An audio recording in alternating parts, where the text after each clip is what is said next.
just say that Asmblymn Dov Hikind has traveled to Israel a number of times to cover Happy. He's in Gush Katif before the expulsion. He's been there every step of the way for, I would say, close to 40 years, maybe longer.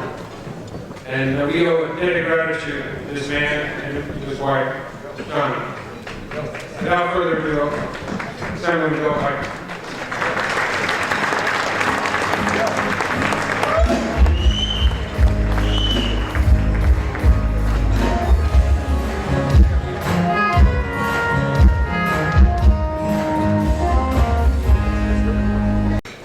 It's great to be with everyone here, but in particular, someone who I got to know a couple of years ago in Israel.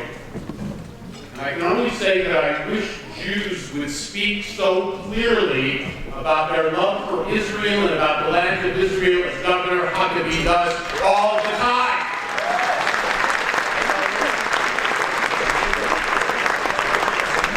Just let me, again, reminisce for a few moments what Gush Katif was all about. Because it was a remarkable period of my life. At the end of the day, it didn't work out. We didn't deserve the Gush Katif and the amazing people who lived in those communities, that those communities should be saved. And the reason is, by the way, very, very simply, because Jews didn't care. That's the truth. You cared. There were some who cared. The people didn't care. Those that loved the land of Israel were simply not there for the people of Gush Katif. I remember those days. I remember begging and pleading with rabbis and many others to at least come to Gush Katif, to at least find out what those amazing people were all about. And I can only thank God. I can only thank God that I had the opportunity again and again and again and again to go to Gush Katif, to bring hundreds and hundreds of people there, and we stayed there. We lived with the people. We visited the communities.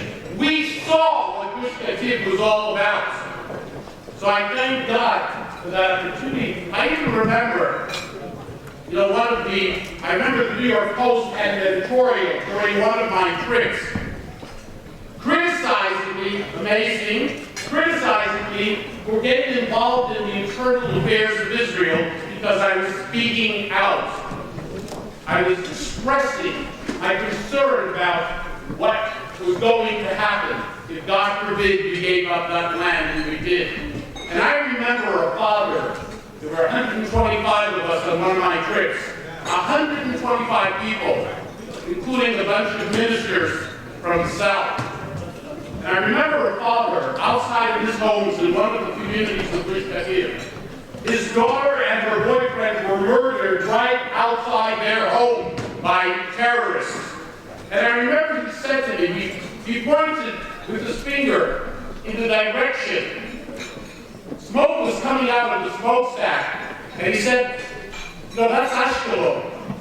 If God forbid this community is ever turned over to our enemies, missiles will fall on Ashkelon from this community. And that's exactly what happened.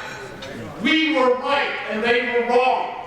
All the people who made comments, I remember, it's not really part of the land of Israel. How many soldiers have to defend?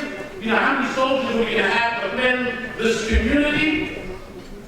Is there anyone still around today who doesn't realize what a terrible tragedy that was? We have to make sure. We want God's intervention. Gush Katif would have been saved if the Jewish people, if those Jews that care would have gotten involved. You got to show God you care, otherwise God is not going to do anything.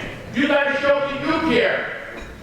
And that did not happen, unfortunately, with Gush Katif, with the amazing people. And that was a tragedy for the Jewish people. And we're paying the price for it today. So when I heard the word Gush Katif, It's so much part of my life.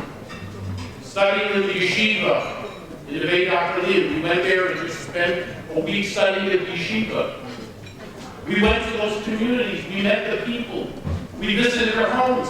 We saw the synagogues, the amazing synagogues in all of these communities, all destroyed. For what? Amazing moments. And I thank Hashem that I had the opportunity to try to do my part. Some people did, some people did. Ladies and gentlemen, in conclusion, my last 30 seconds. Never be afraid to do what you think is right, regardless of what people say.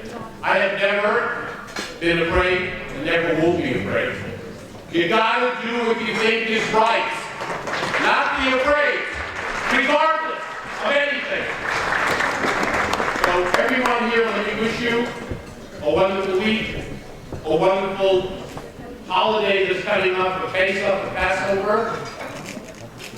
And it's just wonderful to be, for me tonight, to spend a few minutes here with individuals that are in this room who actually did care, and actually did go, and actually were there for the Jewish people.